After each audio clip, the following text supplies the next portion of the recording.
So the animatronic is actually, we have a Halloween store here, and it's called Spirit of Halloween, and it's only open during the Halloween season.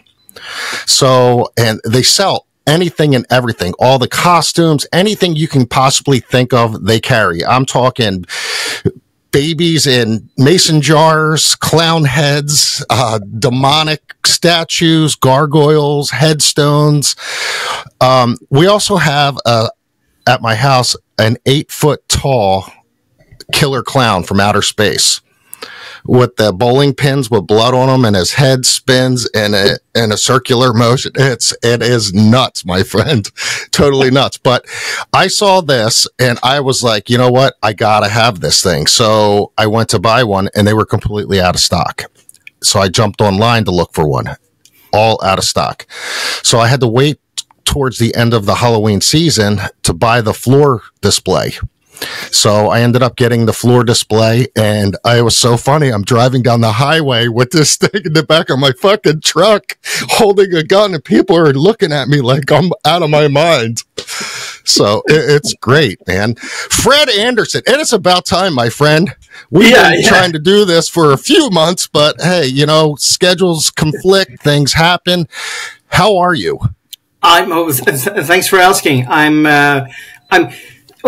very Swedish, and we always say everything is fine. But you know, it's no matter what's around us, we're like, oh, it's fine. It's nothing special. No, but it's good. It's good. But I hate.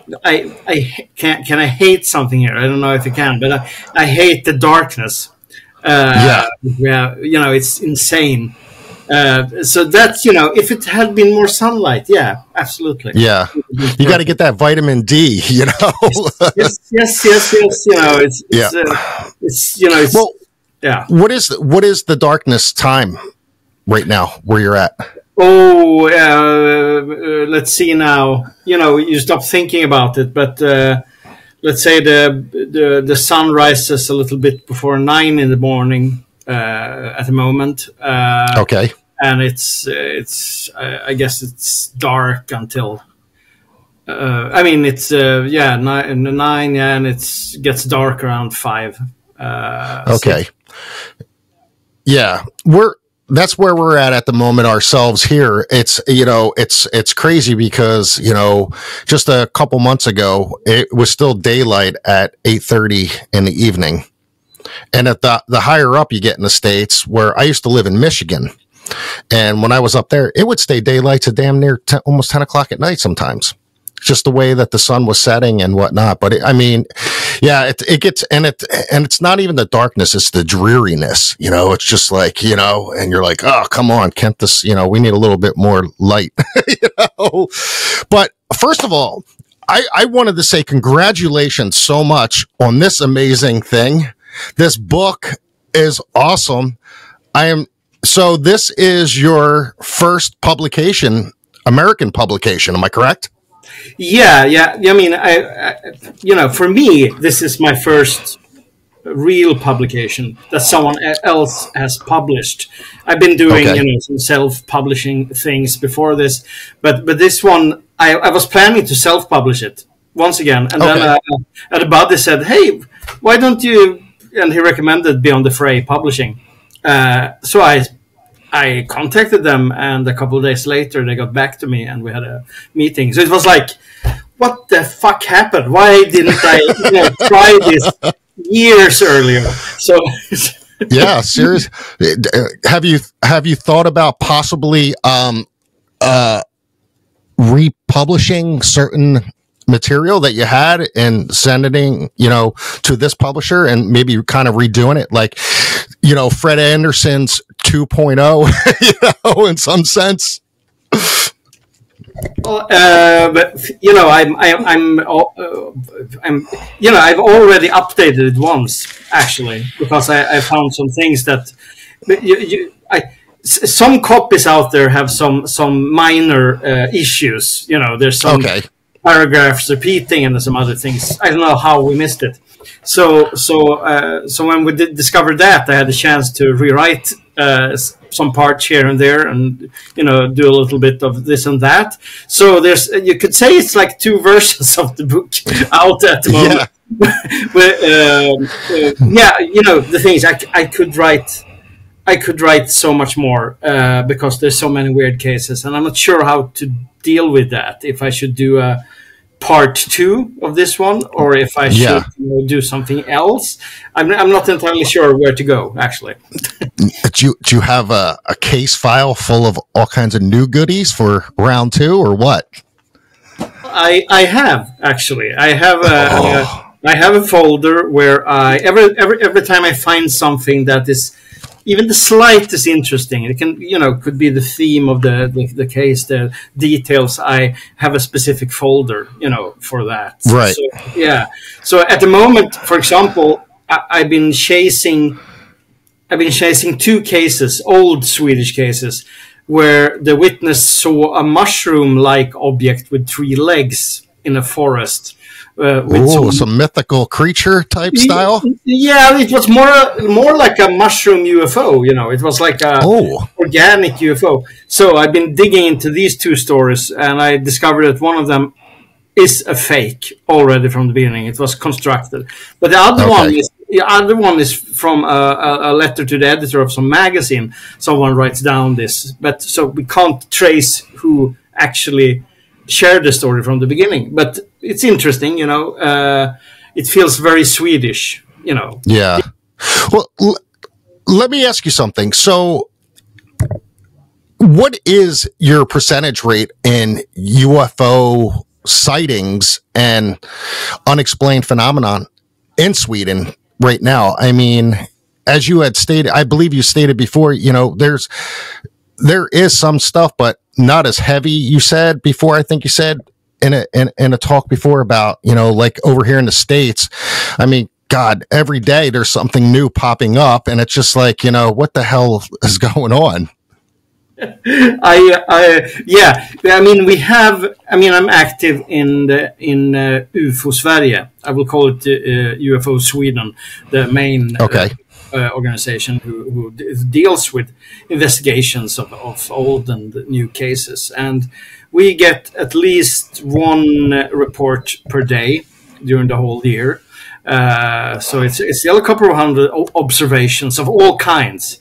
I mean, most of them turns out to be Venus or Starlink or something like that, stuff like that. Yeah, but then you have like 1 or 2% where we really can't explain. Sometimes because we need more witnesses, or we need some corroborating, data or something like that. Yeah. But I'd say that 1 case per year we call UFO, unidentified flying object, that we can't explain, and it has. Right. But so there is observations, absolutely, but I also think Sweden is such a smaller country. I mean, in the whole country we're 10 million, for example, people. Okay.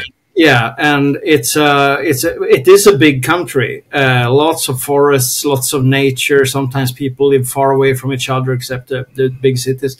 So people are quite, tight with each other. And I think it's difficult, there is a stigma to share these kind of stories. It's much easier, for example, with ghost stories. Most people have a ghost experience here for some reason. But when it comes to UFOs, aliens, stuff like that, then it's like, it's harder to get people to share. Really. Somebody's gone a little cuckoo, in some sense. Yeah, it's crazy because I just did a podcast with Teresa Tyndall, who is the former Maryland State MUFON director for the state of Maryland, and we were talking about the stigma on possible UFO sightings, the interactions and things like that. But yeah, people, it is crazy because don't get me wrong. You have those people that have seen something. Then you have those people that are like, oh, I've seen something, and it's just like, okay, let's get the story and, figure out what details and what evidence is there to hold the ground for this thing. But yeah, the stigma on the stuff, it does get a little bit crazy. Some people are just going to be like, oh, all right, let's veer this subject and go somewhere else. Well, recently I've been working with a new Swedish TV series, why I've been so busy on my side. Gotcha. We've been trying to plan this recording here. And of course we met a lot of witnesses, people who have seen and experienced stuff. And all of them asked me, when I contacted them, all of them said to me that they didn't want it to be like they were being made fun of, right. to agree to do this, which can be a tricky thing because our host is a famous comedian. So it's like, he's also a serious director and serious actor, but he's very famous as a comedian. So when you contact people, say, hey, we want to do a show here with Felix Herngren, and they're like, he's going to make fun of me? No, he's not going to. Yeah, but I understand them, That's fantastic. Yeah, but it is a bit tricky, I say, to get people to talk about these kind of things. At least here. Now, in your book, Northern Lights, High Strangeness in Sweden, there's so many great chapters in this, and a couple of the ones that stand out to me the most are the Frogmen and the Boys. Chapter 7, the Boys. Out of the time you spent researching everything for this book, what story in this book stands out the most for you? Like that you really, really had to dive deep into and look at and really get your nose to the ground and look for the information that you needed? Well, in the book, I have most cases here are favorite cases of mine. I love. Right. I've always tried to. Often when I've encountered these stories at first, I've been reading about them in another book or a Swedish article, or I heard someone mention it, and then you always hear one kind of story, and then you go back and you look at the original reports, the original statements, and it can transform into something else, because we call it the whispering game in Sweden, when you whisper something in one's ear, and that person whispered to another person, and suddenly there's a completely different message at the end. Exactly. Here now I'm starting to ramble and I've lost track of myself, but it's I have something smart and witty here. This is a very relaxed, nonchalant podcast. If you want to ramble, Fred, we will listen. You just ramble, my friend. Well, okay. Well, one good example. Like I said, I have tons of cases where there is no proof of being a hoax or a misunderstanding or whatever. But then you have a chapter called "What About That Dead Humanoid in Sweden," which I'm quite proud of, actually, because that's a story that's been around forever on the internet and in different catalogs with UFO cases. That a couple of forest workers found the body of some kind of gray-like thing in the Swedish forests in 1955, and that creature was still alive and communicated with them, and then it asked them to bury it in a stream nearby, and when they put the alien into the stream, into the water, it kind of is dissolved, like one of those tablets, when you're having a cold, basically.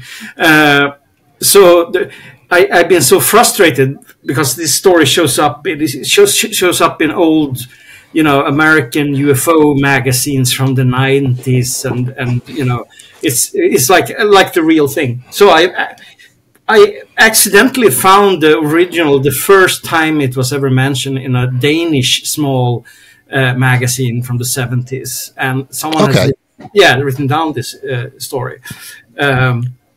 So I dug very, very deep into that story. Where did this come from?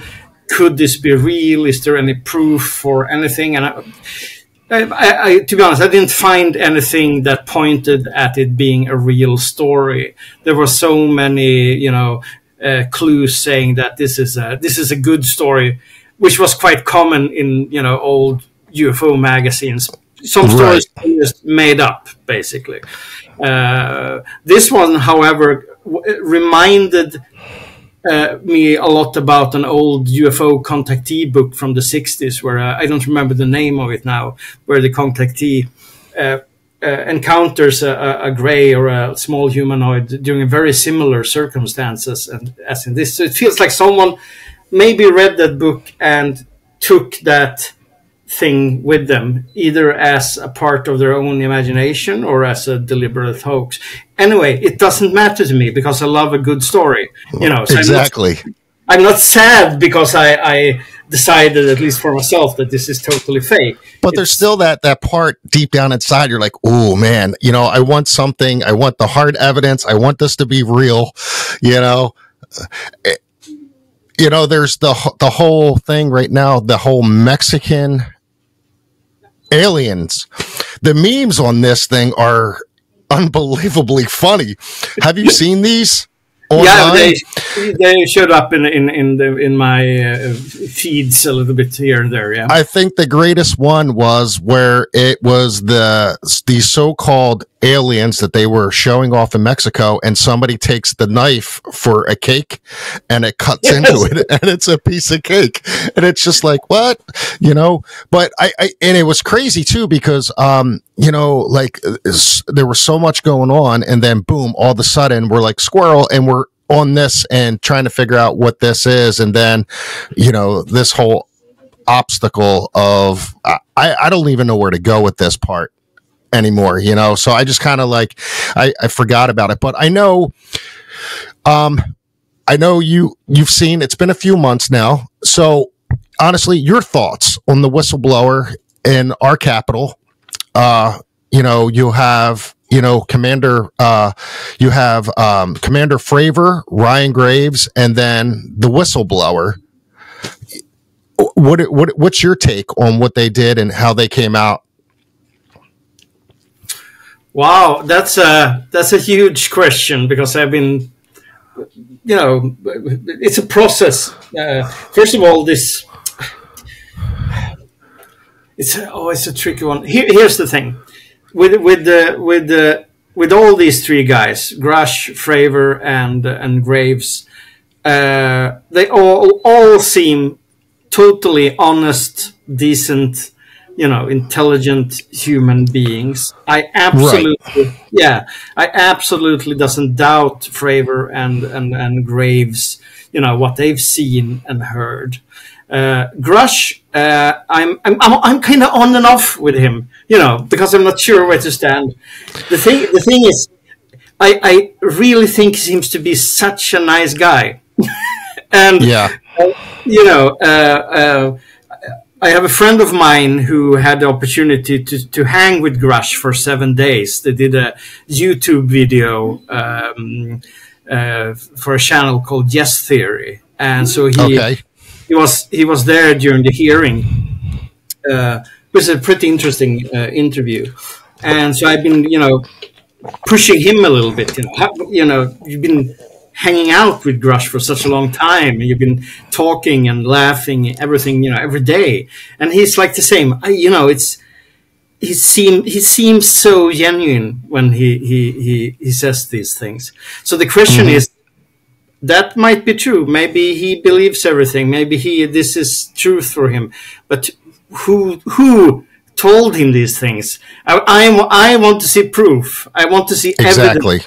Really, because I think that's the biggest thing is we got to this point, there's great evidence with Graves and Commander Fravor, with from their jets. And not only with Commander Fravor, you had, I think he said there was 6 to 8 sets of eyes, whatever, 6 sets of eyes on this Tic Tac when they were over the water and looking at, and then when they finally locked on it, I mean, the maneuver, oh my God, I'm tongue tied here. The maneuvering that this thing did was mind blowing. And he's like, man, I want to fucking fly this thing, and, that's pretty much, he's like, this thing is unbelievable. Yeah. Yeah. I agree with you. And it's incredible stories. I'm very, very super fascinated by the whole thing, but I'm also trying to keep a little bit distance because I don't want to be sucked into that rabbit hole. That rabbit hole, that drama. I'm just sitting in my corner. I have a gnome story here from that's interesting. But I mean, recently we've been through this TV series I've been working. We've been in contact with Christopher Mellon and Leslie Kane and Avi Loeb and all these, very, very high up in the ufology, and everyone, maybe not Avi totally, but everyone seems very, very, very curious on what will happen with Russ. Well, one of the biggest thing that I'm a huge fan of is World War II history. I love World War II history. I picked up, great author Annie Jacobson's Operation Paperclip. Phenomenal book. I mean, just the way that the Allies sucked up over 1,400 high-ranking Nazi scientists, and we bring them to the States and give them jobs. And basically, boom, we have NASA. Okay. So my big thing is I'm a huge, like, what if type person on the whole UFO crashing in the Black Forest, which apparently is a story that had happened, and they took it to the castle, and the Nazis were back engineering off of this so-called crash and developing, the Humveils and all this aircraft. And that's my thing. Where is, I know they had some scientific evidence on paper and documents and things like that. Where's all that shit right now? I want to see some of that stuff. I want to, what's going on with all that, and it's just like, there's so much history of,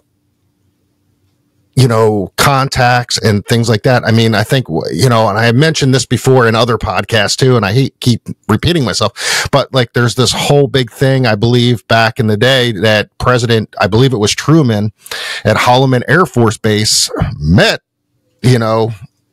everything.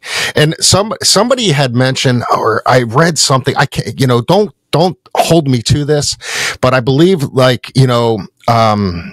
the Spielberg movie, Third Kind, was based off this Holloman Air Force Base meeting or something like that. I don't know, but I mean, it's crazy, but I just, like you said, I want to see evidence. I want to see, there's gotta be more. And it's just like, why hold it? Let us know what the hell you got. I mean, don't be fucking greedy. Tell us. There was some HD high resolution videos. I'm fine with that, as long as, I can see a bit more than a black blur flying around. Exactly. It's like I'm. We'll see. We'll see what will happen. My friends within this are very enthusiastic for 2024 here. I don't know. I kind of. Do you know what I want? I want more classic flying saucer sightings. That's what I want to see. Yeah, yes. They land there. I don't want to see triangles, man. I want to see some hovering UFO. I don't know if you could see this, but I'm going to try and pull this out. This is a gift my wife had gotten me for this holiday season, but it is a UFO. And if you could see it, it's sucking up people. Yeah, beautiful. Yeah. I want to see some classic UFOs myself, and it's just, I just feel like everything is constantly repeating itself. It's the same thing, there's got to be something else out there going on. And, I'm a big fan of, Jeremy Corbell and, George Knapp, and those guys really dig into some shit. George has been, diving into people's shit, man, for many, many years, trying to get the facts, since Bob Lazar. And, I'm a fan of that documentary. And I just think, I think Bob saw some shit. I believe so. And, it screwed him up with his life and and stuff like that. But man, it's just like, I want to know more. I want to see more. Where's it at? Let's unload 2024. Let's drop the hammer and just get some shit out in the open. You know what I mean? Yeah. I actually visited the gates of Area 51. I wanted to touch base on that with you. I wanted to see how your trip was here to the States, and were you met with an armed response? No. It had beforehand. I said we should go to Roswell instead, or something more visual. Producers said, well, it's just a gate in the desert, it's like nothing.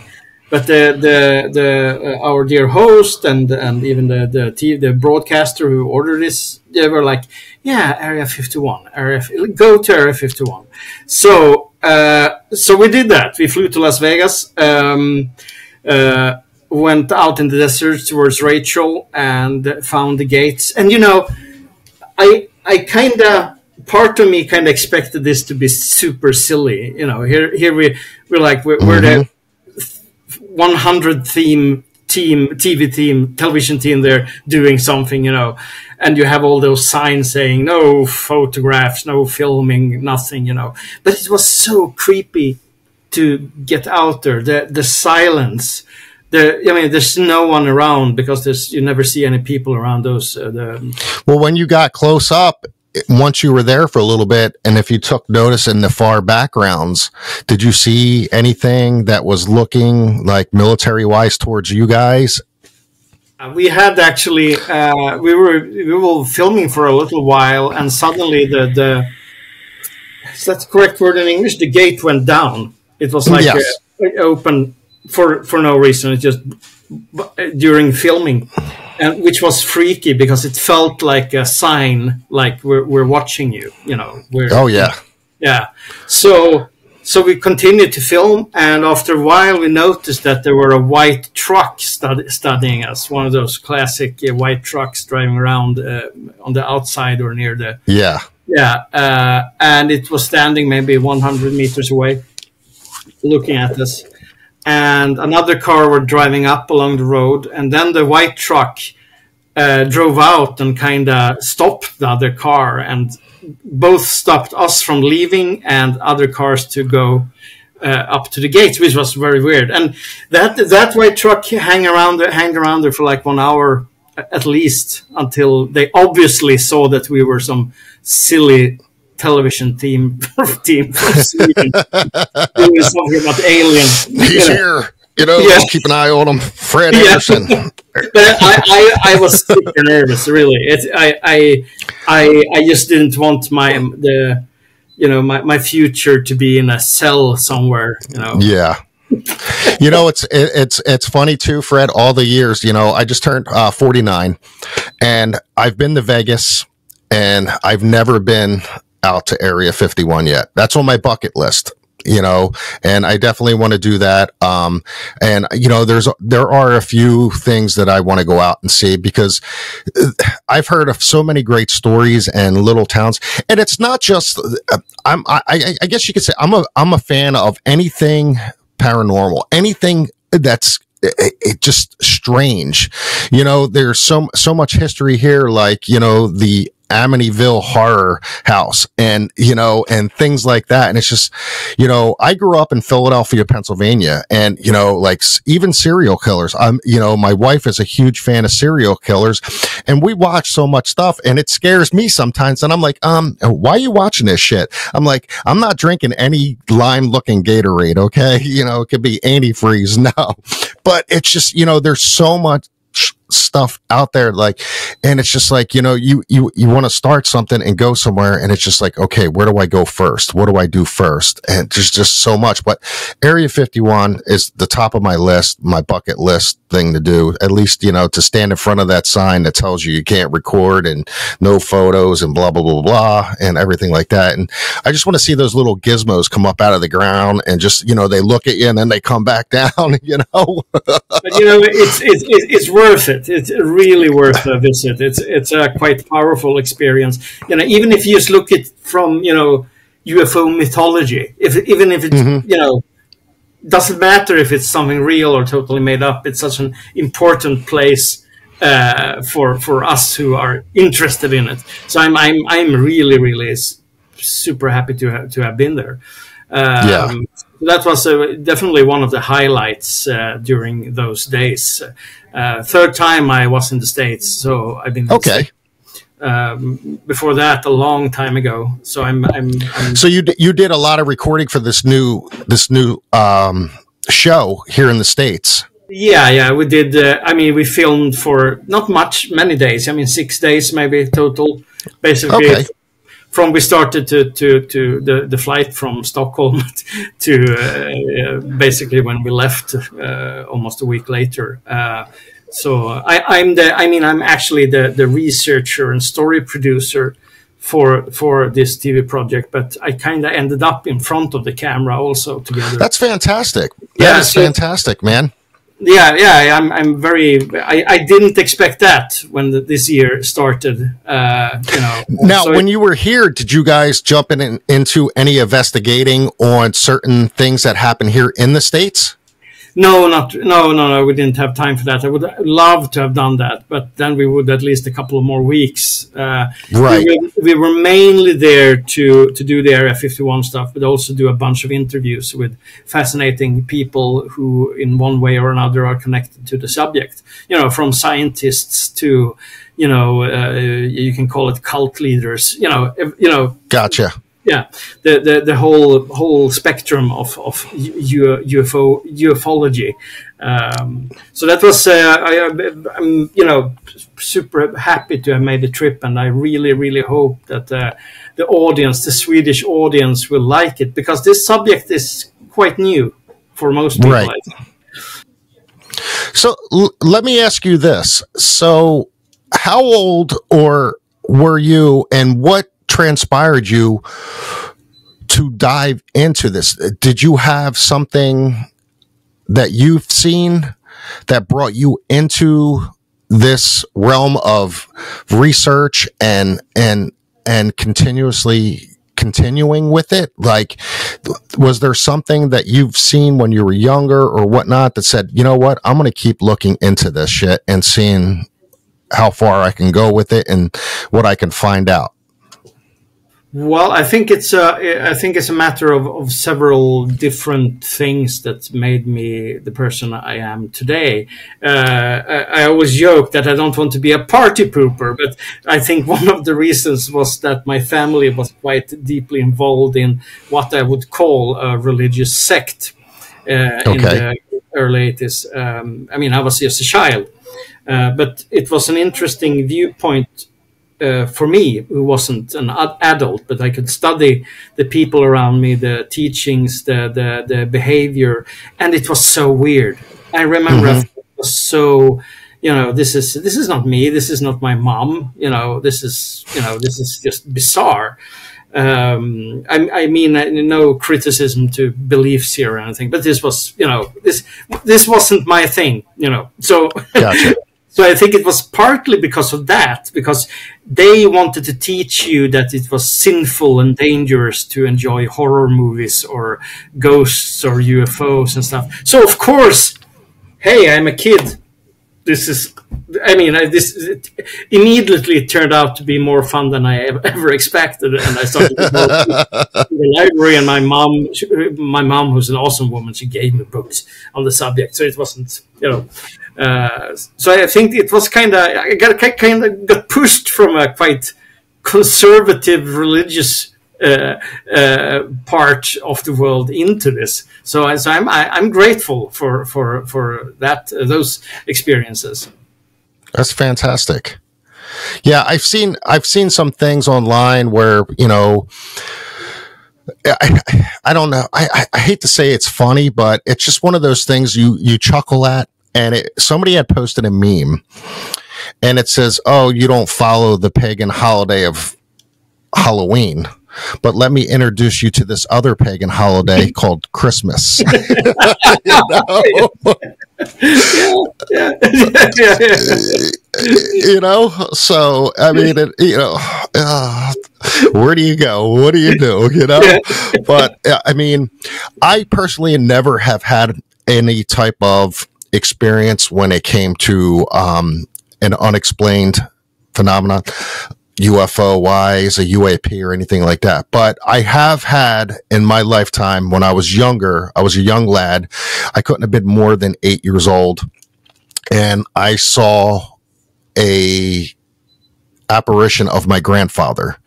And my grandfather was a railroader, and it was at the bottom of my street on the bridge that crossed over the road that was the railroad tracks. And I saw him up there, and he waved to me, and then he just disappeared. That's, you know, it was pretty wild. And, you know, I'm not big in, you know, I'm not saying I don't believe, and I love watching, you know, I'm a big fan of Zach Baggins and the guys from, you know, the Ghost Hunters and stuff. And matter of fact, he has a huge killer museum in Las Vegas. I don't know if you got a chance to check it out, but the haunted mansion that he has out there, it's a museum. He's got all kinds of crazy, serious shit in that thing, man. And, but it's just one of those things. And that's an experience. But like, I do believe in that aspect of the spirits and whatnot. You know, but I just, you know, that's the only thing I've ever seen in my life so far. But I was, like I said, I was a young lad, no more than 8 years old when I saw that. Well, I mean, I've seen your experience there is very fascinating and so detailed, it seems. I've experienced stuff, but in my adult years, I mean, I've been doing a lot of paranormal television, so I've been in a lot of haunted places or allegedly haunted places, and right.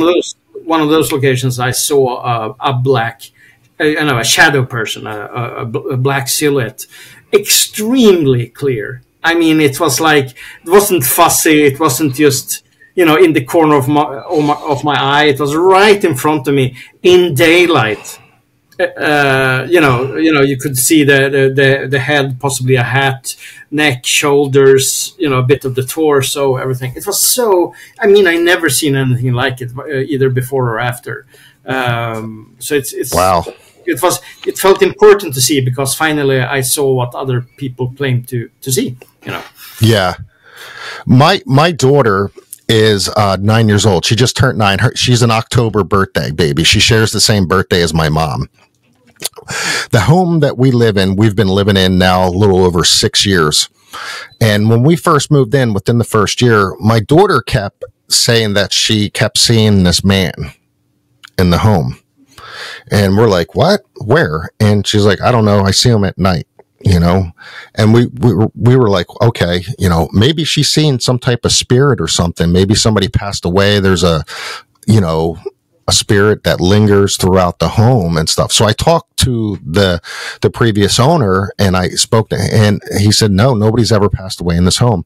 But we did come to find out, you know, as time went on, when we first moved into this house, literally around the corner is a cemetery, and it's a segregated cemetery. So this is a smaller portion of the major cemetery, which is about a half a mile away, and they segregated. So only the colored people were allowed to be buried in this cemetery and whatnot. So, we looked into it a little bit more, and, so my wife just, she was a little bit scared for our daughter and whatnot. So, we took some, I don't know how to really look into this, like myself as a person. Like, I don't know if I really believe or follow these little, I wouldn't say like seances or whatnot, but like the blessing, saging and we did these penny things and whatnot. So, but ever since then, my daughter's never seen or been bothered again, so it was pretty wild. But I mean, those are certain little experiences that even my child had, and it was wild and cool, but yet like freaky at the same time, like somebody's in the house. Where the hell's this person at? Yeah. Well, I mean, never. I mean, you mentioned the sage and everything. Never underestimate the ritual part of things like this. Yeah. I mean, no matter what things do. I mean, I wouldn't call myself a religious person, but that kind of person. But hey, I'm still doing magical sigils when I want something to go my way, which is like absolutely absurd. I mean, Fred, you don't believe in God, but my mom is very spiritual. My mom is a very, very spiritual person. And, and I tell her certain things, like if business is slow at my tattoo studio here and whatnot and things like that, she's like, well, you need this. So I did the sage. She gave me sage. I came in, I blessed the shop. She gave me crystals. I have certain crystals in different parts of the studio to keep out the bad juju.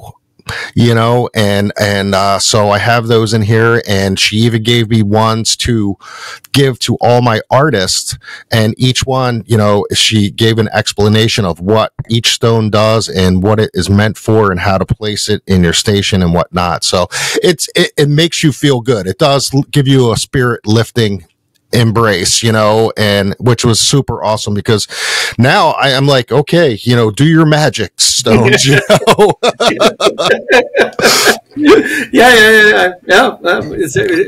It's a good insight realization about this, as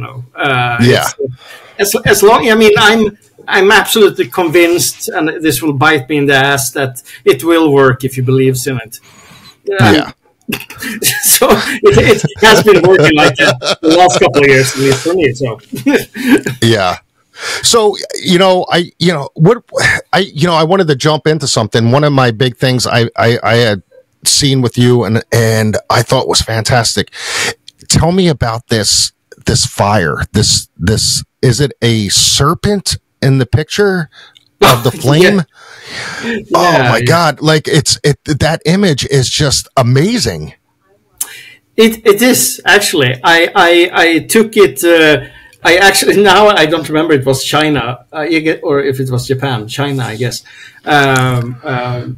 It was, something I saw afterwards, of course, inside the temple, and I took a photo of the flames, and it looks, for me, it looks exactly like one of those classic Chinese, Chinese dragons, or yes, or like a seahorse. But it's that's that, yeah.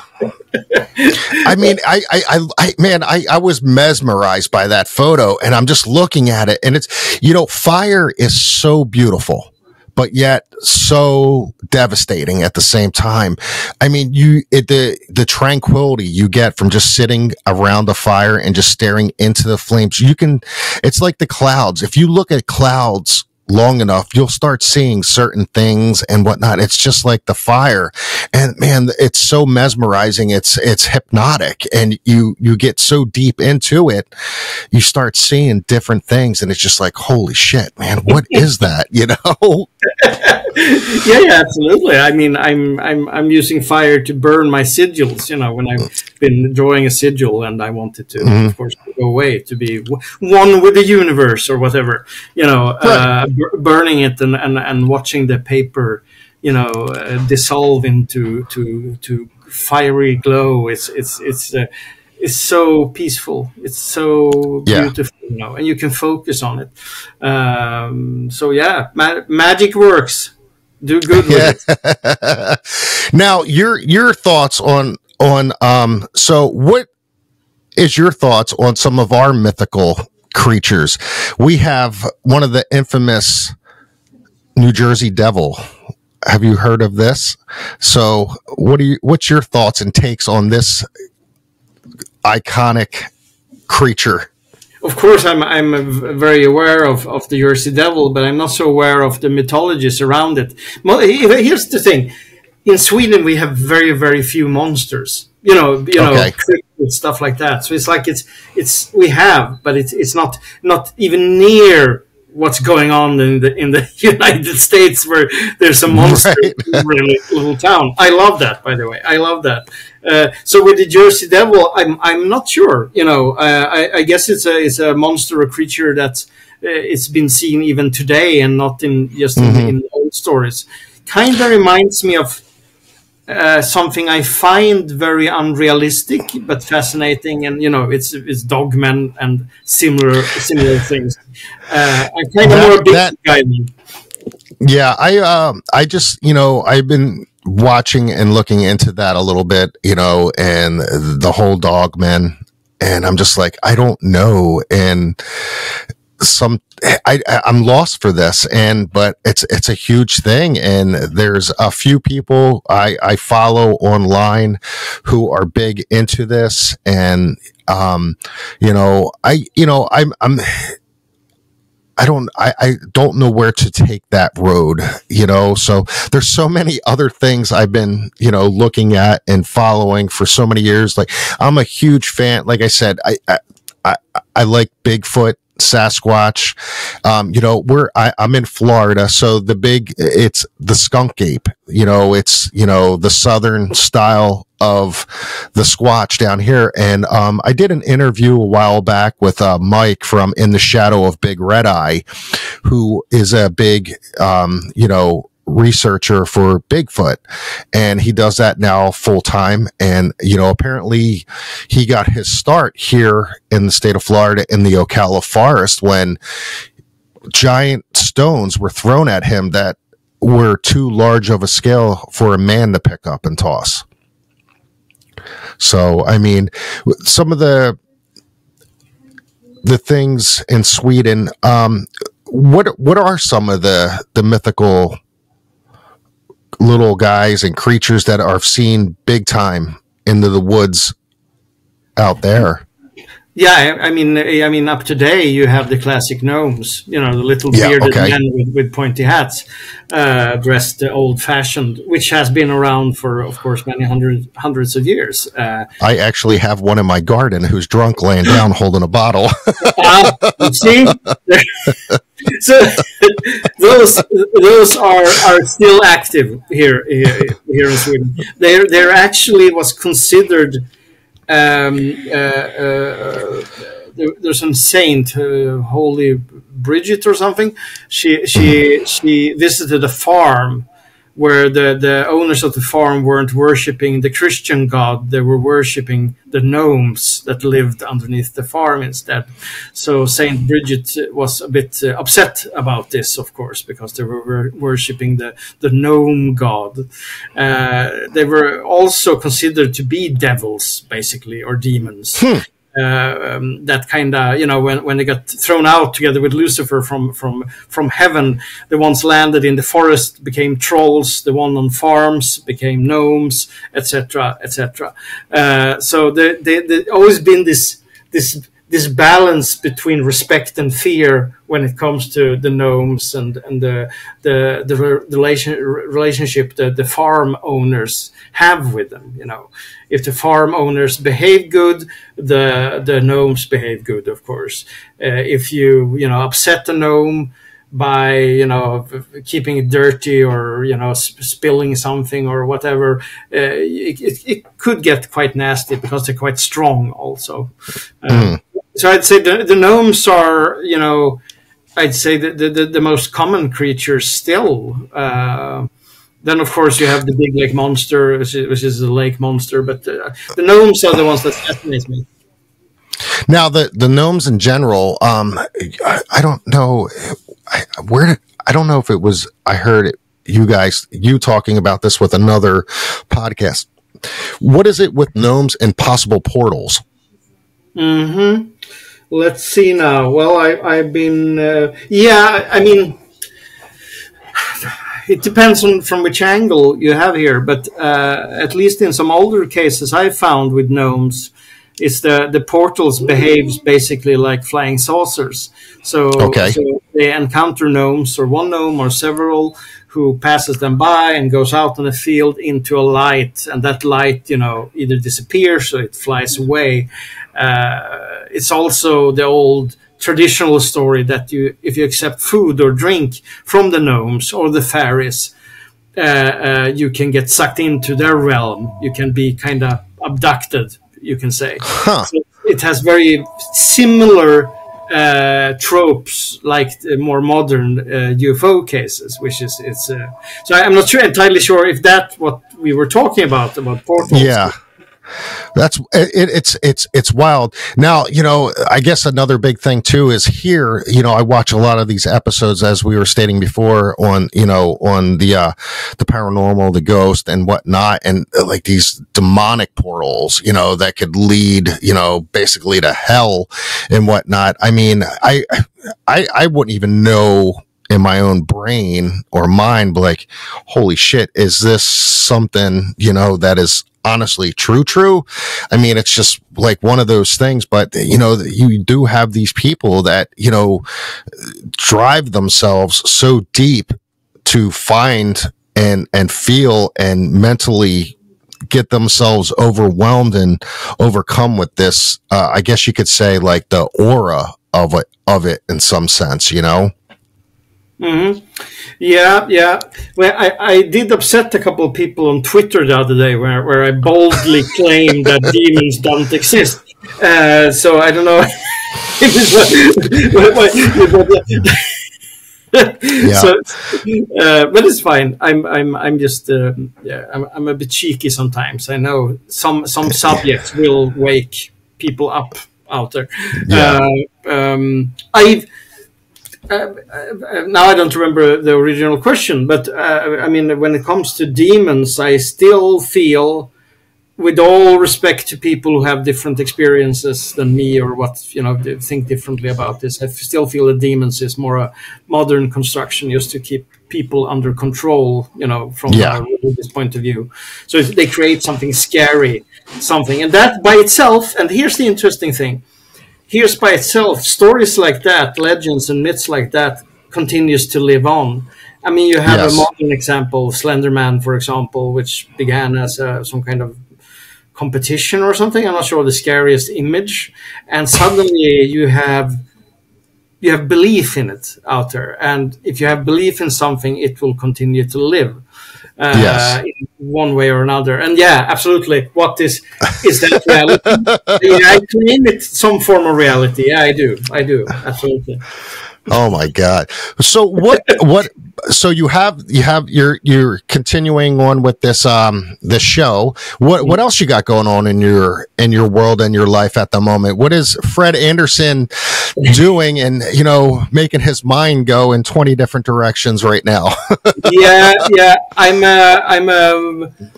I will work on the show, continue to work on the show for a little bit more, because it's out in 10 weeks, the first episode. Okay.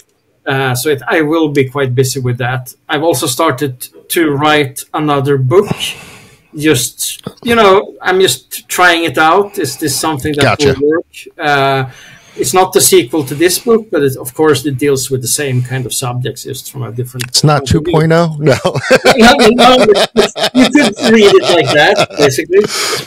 It's just a different angle on it. And that's it, because drop your hook.